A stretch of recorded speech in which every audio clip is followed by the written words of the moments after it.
is they're using these interviews as material for publicizing Korea and letting people know about Korea and also about the inaugural conference.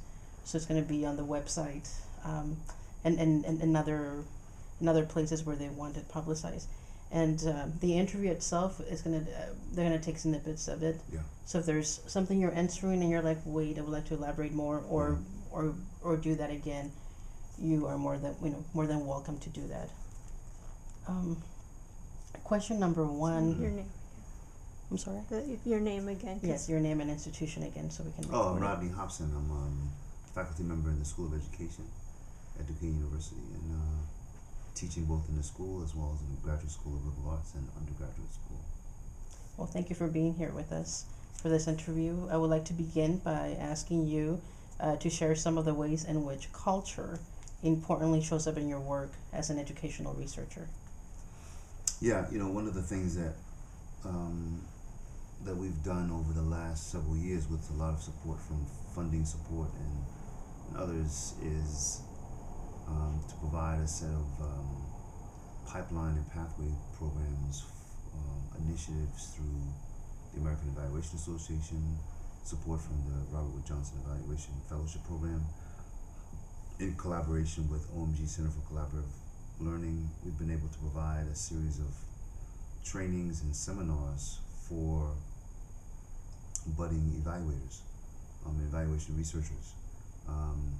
Some of that actually dated back from an NSF sugar grant that Stafford Hood and I received 2013, maybe 8, 10, 12 years ago. And part of that was beginning to think about a curriculum for culturally responsive evaluation. And so part of this notion of culture is one that we've been using to expand our pipelines and pathways, but also argue for and pitch for funding streams that would support this work in STEM as well. I've been writing on the role of culture in evaluation since for the last maybe 10, 15 years, taking an interest in it such. But I'm also trained as a linguistic anthropologist and evaluation, and so culture is embedded in my own academic upbringing, and so it's fundamental to my own work, from my foundational dissertation work to my use of ethnography, the role of culture in not only education research but also public health, in schools, K-12, in communities, and so that's a bit more in terms of how I think about culture and educational research in terms of the specific way that this shows up in my work. Let me stop there and see if there's something else you want to ask me. Okay, I was just going to ask you to elaborate on this more closely as it relates to Korea's focus on assessment and evaluation. Yeah. So this is exactly it. I mean, I think I sort of fast forwarded to this question that I responded to, and that is this work that Korea has done is so important because it's a platform for many of us to think about how to. It's a solid home for some of our work. That is, there's another center. There's other centers of culture, but Center for Cultural Evaluation, Responsive Evaluation Assessment, obviously is brand new, and so it provides a platform for many of us who are doing this work to make a link with it. I mean, it's while we all have our academic affiliations and so forth, this is a nice oasis in some respects for us to come and not only present this work but also to do this work in the field. So they work with pipelines and pathways, with internships and fellowship programs for pre-doctoral, for postmasters, for postgraduate, postdoctoral students. Is something that we've been leveraging as a result of our work. But Korea becomes a great venue for us to do this work now as well, and also to link it. And so this is just one way that this work that I've been doing over the last year focuses on Korea's mission. But I've been writing on the role of culture and evaluation for a few years, both in terms of commission work through American Institutes for Research as well as the California Endowment. And so some of that work really got me interested in thinking about where does culture intersect in evaluation? How long have we been talking about culture, both domestically and internationally? And so some things have come up and been written about relative to that. And then I continually write on culturally responsive evaluation, both kind of theory and practice perspectives that help us to learn about these issues in a deeper context. Well, thank you. Could you now please describe the meanings or dimensions of culture that are most central to your own work, or expand on it actually? Yeah, and I'll provide an example because I think this second question is it says I'm going to talk about this in the context of these other bullets. Yes. Okay. So one of the things that at least Karen Kirkhardt and I have presented on at the American Evaluation CDC Summer Institute for the last several years is a culturally responsive evaluation theoretical framework that we're taking from the user guide that Frierson, Hood, Hughes, and Thomas have put together, NSF user guide. The user friendly guide is a Westat NSF publication, but the 7th chapter of that book, of 2002 and 2010 edition, has a chapter on culturally responsive evaluation and suggestions about how to include it in the context of our work. And so Karen and I have, for the last 6 or 7 years, put together a spiral visual that complements that work. And so what we do is we suggest that from the stages of those 9 stages of evaluation that are presented in that user-friendly guide that Frierson et al. Depict, from identifying and attention to stakeholders to dissemination, that culture should be at the center of that.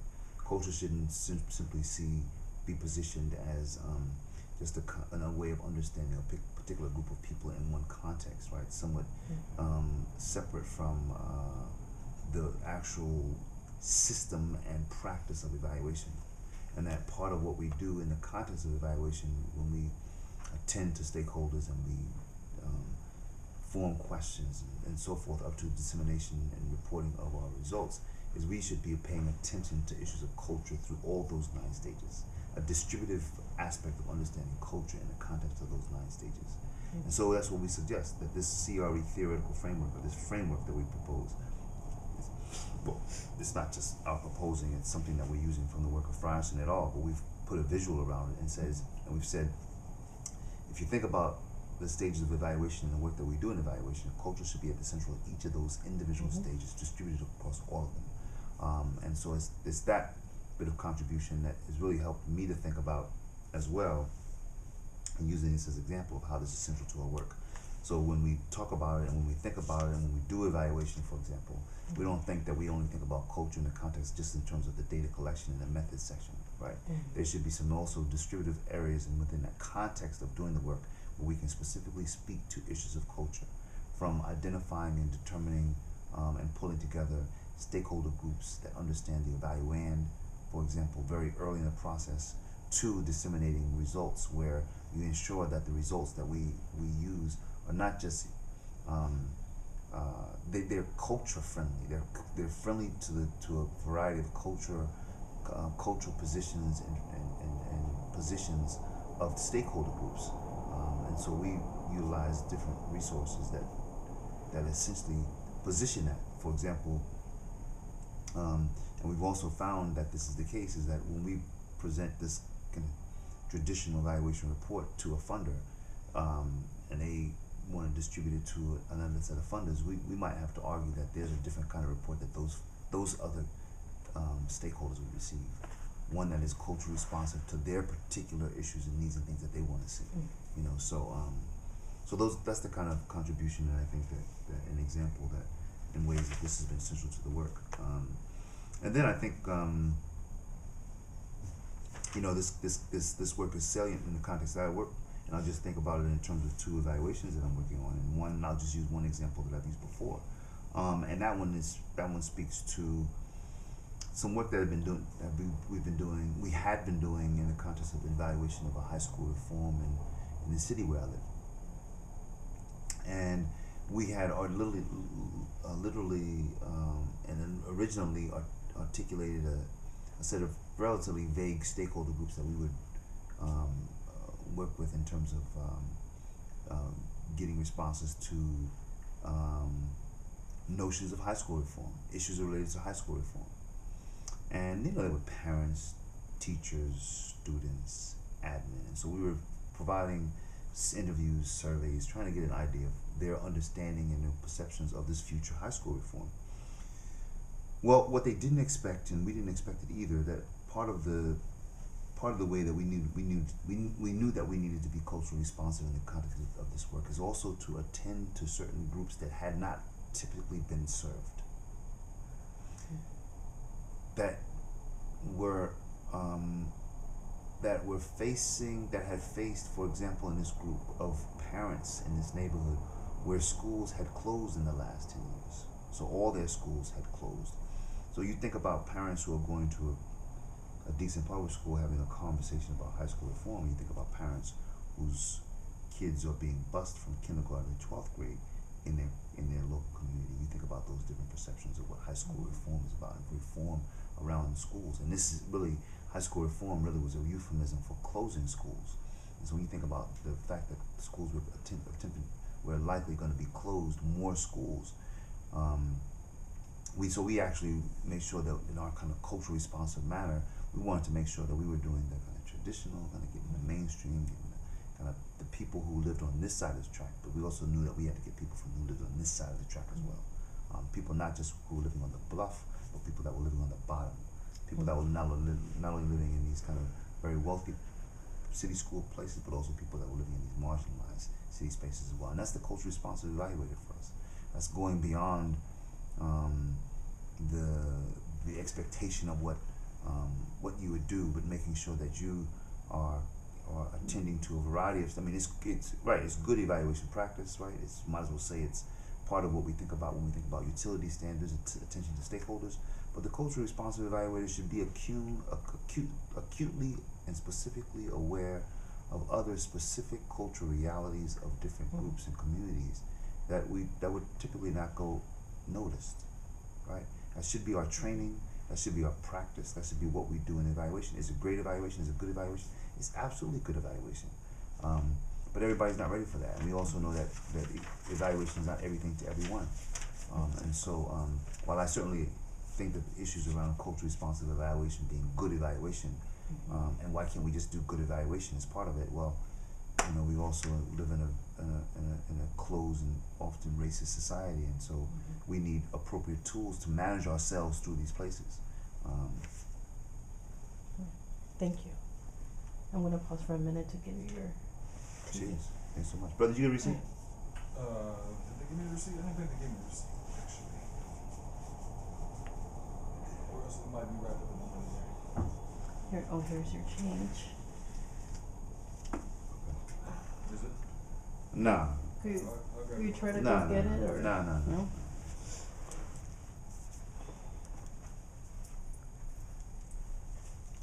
It's. Am I recording? Because you got that interchange about the Starbucks on it. Yeah. And that's fine. It's going to be edited too. Okay. Okay.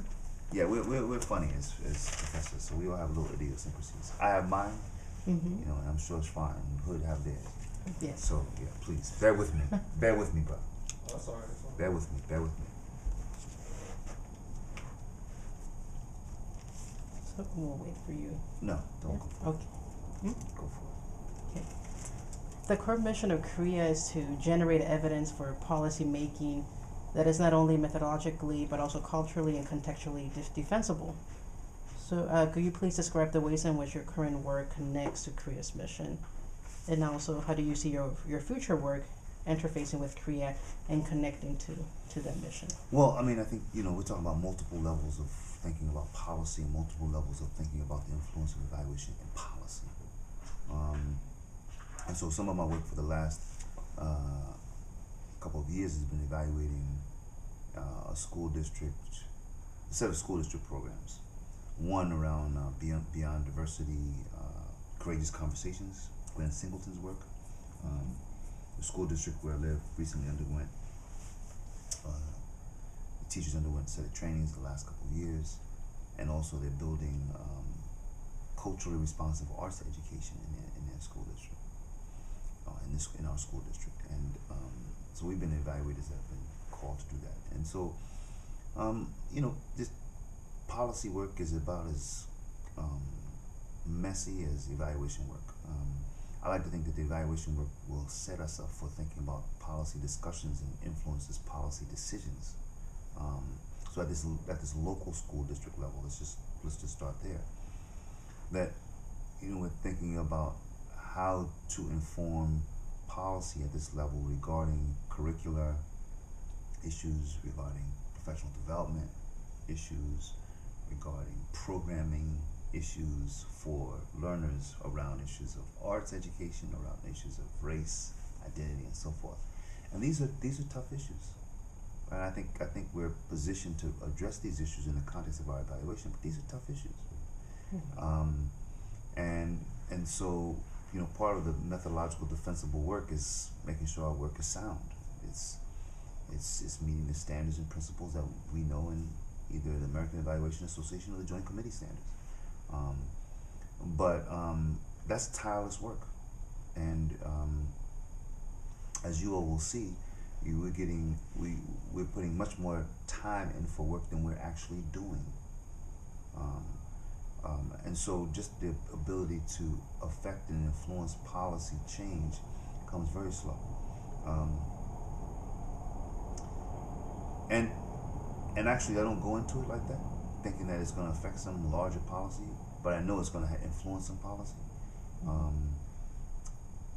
And I'll use the example again of the culturally responsive arts education, as well as the beyond diversity, courageous conversations evaluation training that we're doing, training of the evaluation of the training that we're undergoing.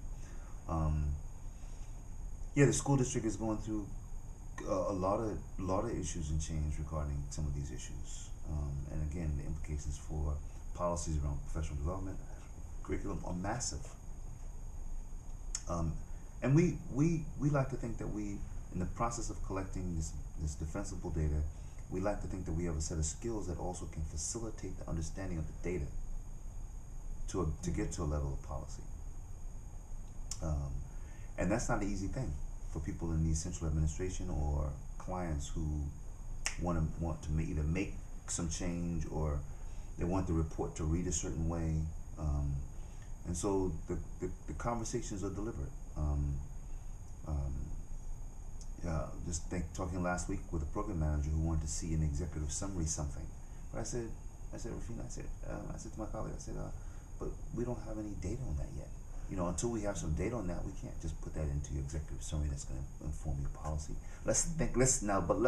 But if you're trying to get to that place, let's think about how we might put together some data that might inform that particular recommendation that might have some policy influence.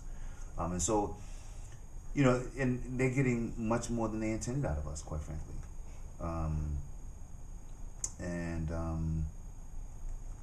We're talking about, multiple changes to a scope of work and a memorandum of understanding. We're talking about extra time being put together because we believe in what this work is about. Sometimes a staff resignation in the middle, in the last month and a half, that's changing how we either request data or how our work will have some larger influence. This is real life. I mean, you're just going to pick up the paper and say, here's the evaluation and there's policy. People's organizational shifts happen, curriculum changes happen, professional development needs happen, and so for us to understand this in the context of our evaluation is a benefit, because then it might likely influence some policy. But for us to just put a document on the report saying this is a defensible document and now it can do whatever you want to, it's like expecting my 2-year-old to drive, and my 19-year-old, because I don't have a 2-year-old, my 19-year-old to be able to fly a plane just because he did he took those mock. He had the kind of, it was one of those mock airplane simulations he did, you know, in middle school. Well, you can't fly a plane just because you did a simulation. You know, you can't just expect just because the evaluation report was done defensively that now it's going to automatically affect some policy. It doesn't happen. We also have to be translators and facilitators of this work. That is training that my students often don't get. They get the fact that, okay, I'm going to have to conduct this focus group or do this thing. But now, what's going to happen once the report is written and we take it to the table? There's still work to do. You know, so if we're going to be part of that process, we have to be, if we're going to be utilization focused, we have to think that we're going to be, right? They're not likely going to be paying us for that part of the utilization focused evaluation part of it and getting it on the policy table. So our work will extend beyond sometimes what we're expected to do. Isn't it always? What were your goals for participating in the career conference as a speaker? Is this the last question? One more. It will be brief.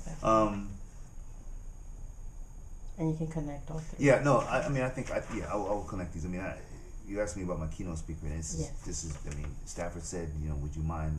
And so, I mean, I think it also became a platform. I haven't had the opportunity to talk to a whole lot of people. I mean, some of my, you know, some of the colleagues are saying, oh, I really like the way, you know, you did this, but, you know, it wasn't today that I got a really strong commentary about the depth of what I was hoping to cover, the depth of our work, the long-standing nature of seeing our work take place in the name of culturally responsive evaluation, and that's the use of the Africville study. So, if you don't know if you were at lunch, yes. but the Africville study in 1971 was 40 years ago. It's only 40 years later that an apology is made based on that settlement. And so, again, back to you put the evaluation report on the table and think it's going to do something. Well, they've written 3 editions of a book. They are still writing and talking about that work in Africville. They are mentoring students, you know, and so that evaluation study was a seed for other work to be done, right? But it's 40 years old.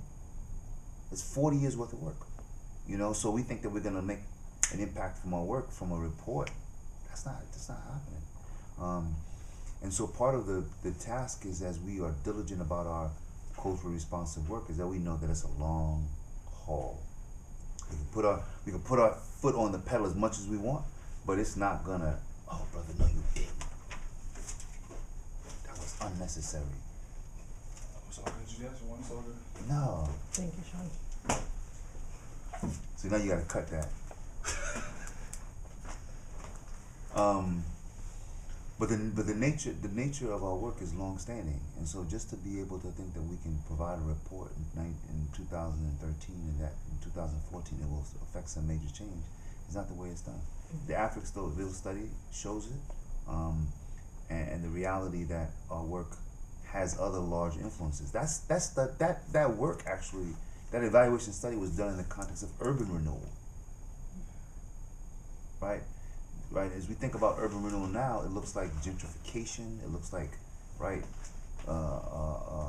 redlining districts, changing the complexion, gentrification, and this is what this looks like now, right? So if evaluators are being called to evaluate, right, something of some social, political, and social policy and social significance, it pays for us to think about the consequences of our work. The context of our work and the large implications of that work that's going to take place over years.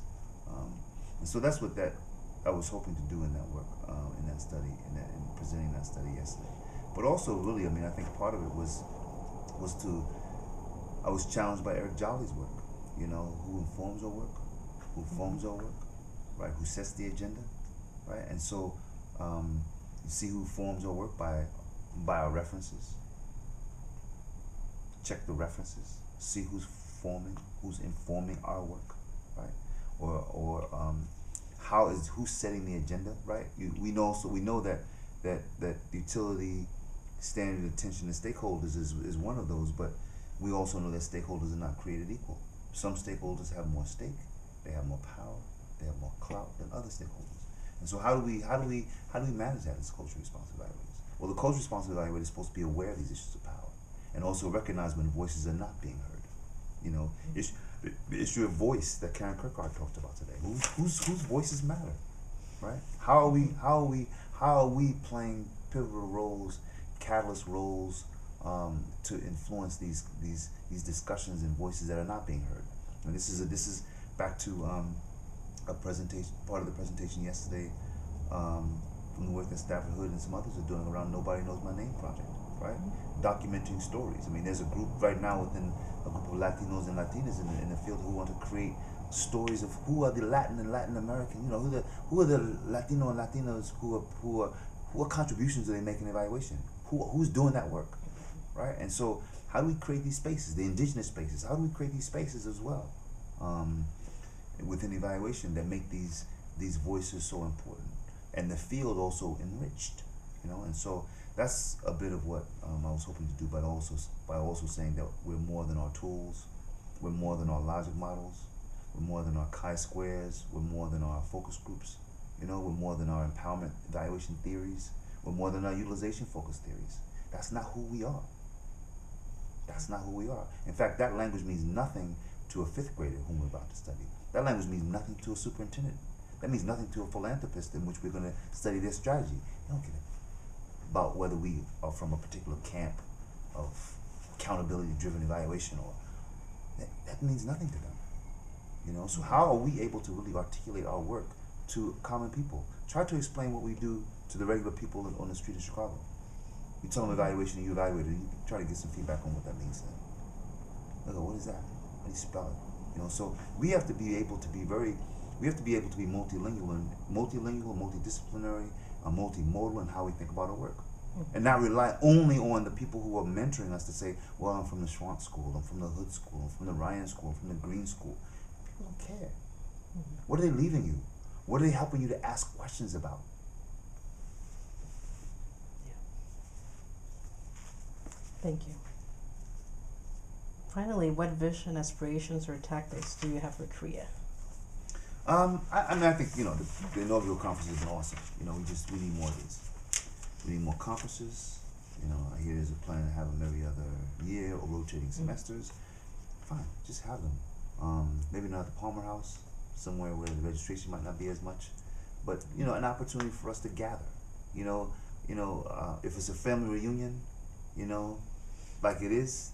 You know, I have a department chair who uses this in the context of how I'm thinking about it. But he says, if AEA are my cousins, then Korea are the cousins I like. You know, you got cousins, and you got cousins you like.